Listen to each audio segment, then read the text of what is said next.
Everyone, welcome to coding for dev. तो आज की वीडियो में आपको बताऊंगा component composition versus inheritance principle को मैं डिटेल में एक्सप्लेन करूंगा। तो जो रिएक्ट होता है वो कंपोनेंट कंपोजिशन को प्राइमरी मेथड कोड को रीयूज और कंपोनेंट को लॉजिक शेयरिंग के लिए यूज करते हैं। जो हमारे क्लासिकल होते हैं object oriented programming, react generally avoid करता है इनहेरिटेंस का। ओके, तो व्हाट इज कंपोनेंट कंपोजिशन? तो कंपोनेंट कंपोजिशन एक प्रोसेस है जो बिल्ड करने के लिए यूज होती है कॉम्प्लेक्स यूआई और कंबाइनिंग सिंपलर कंपोनेंट्स और उसके प्रिंसिपल को। इसमें कौन सा प्रिंसिपल फॉलो होता है कि component should be small, focused and doing a well.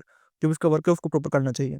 इसमें हम जैसे कोई यूआई को बनाते हैं, लीगो ब्लॉक्स की तरह बनाते हैं, पास करते डाटा, बिहेवियर उसका रहता है प्रॉप्स और चिल्ड्रन के फॉर्म में रहता है उसका। ओके, तो अगर आपको बेसिक कंपोजिशन बताऊं तो मेरे फिर कार्ड है, उसमें डायरेक्ट नॉर्मल टाइटल और चिल्ड्रन है, एक सिंपल फंक्शन है।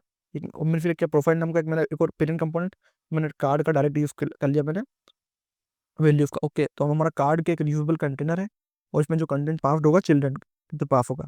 अब बात करते हैं व्हाट इज इनहेरिटेंस। तो इनहेरिटेंस कॉन्सेप्ट है उफ का, जिसमें जो चाइल्ड क्लासेस होती है वो इनहेरिट करती है बिहेवियर पेरेंट क्लास से।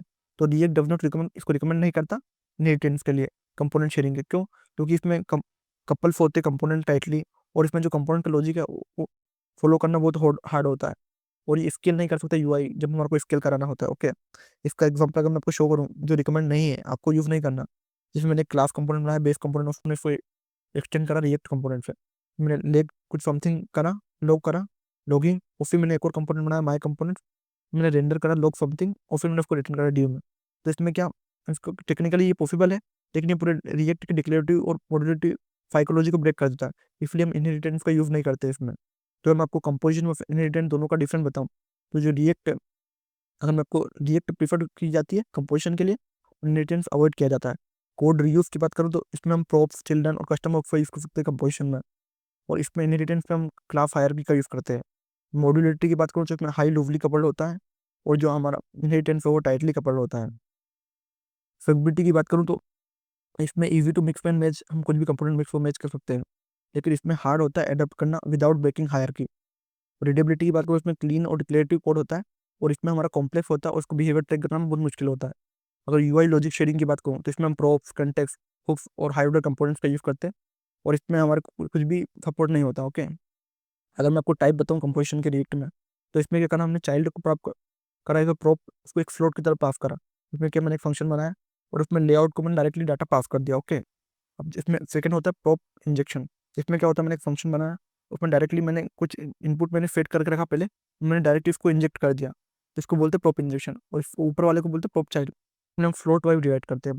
और थर्ड होता है रेंडर प्रॉप पैटर्न। इसमें क्या करना, मैंने एक फंक्शन बनाया पर्टिकुलर, और उसमें रेंडर करा उसका जो प्रॉप का जो पैटर्न है उसको डिसाइड करके। ओके, और डायरेक्टली मैंने इसको प्रिंट कर दिया। अब बात करते हैं कंपाउंड कंपोनेंट की। जो कंपाउंड कंपोनेंट है उसमें मैं फंक्शन बनाया, जिसमें मैंने टेप फंक्शन बनाया, उस टेप में मैंने कुछ उसको कंपाउंड, उसका जो चिल्ड्रन एलिमेंट है उसमें भी कुछ पर्टिकुलर मैं फंक्शन अप्लाई कर सकता हूँ। अगर टेप खुलने पे उसमें जो फंक्शन अप्लाई होगा उसमें एक नॉर्मल फंक्शन टेप के लिए बना सकता हूँ, और उसके जो चाइल्ड कंपोनेंट है उसके लिए बना सकता हूँ। ओके, पर्टिकुलर केन। तो मैं उसको रियल वर्ल्ड यूज कर बताऊँ, तो हम इमेजिन, हमने एक यूआई बनाना है हमारे को, तो उसमें मैंने एक 4 कंपोनेंट बनाया, उसमें क्या क्या रहता है, इनपुट रहता है, सिलेक्ट रहता है, फॉर्म रेपर रहता है, और सब सबमिट बटन रहता है। तो ये हमको अलाउ क्या करता है, कस्टम लेआउट को फ्लेक्सिबल स्टाइलिंग के लिए, और इसमें बैटरी स्टेट मैनेजमेंट हो पाता है, क्योंकि हम हमारे हिसाब से डिसाइड कर पाते हैं कि हमारे को क्या करना है।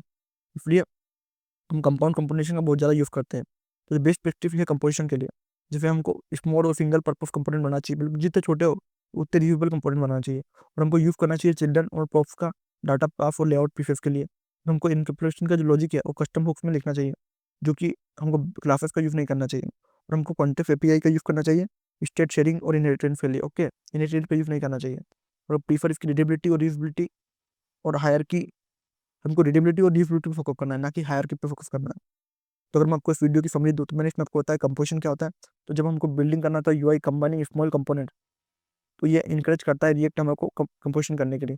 और इनहेरिटेंस की बात करें तो उसमें हम कोड को रीयूज करते, क्लासेस का यूज करते, तो रिएक्ट इसको मतलब प्रेफर नहीं करता इसको यूज करना।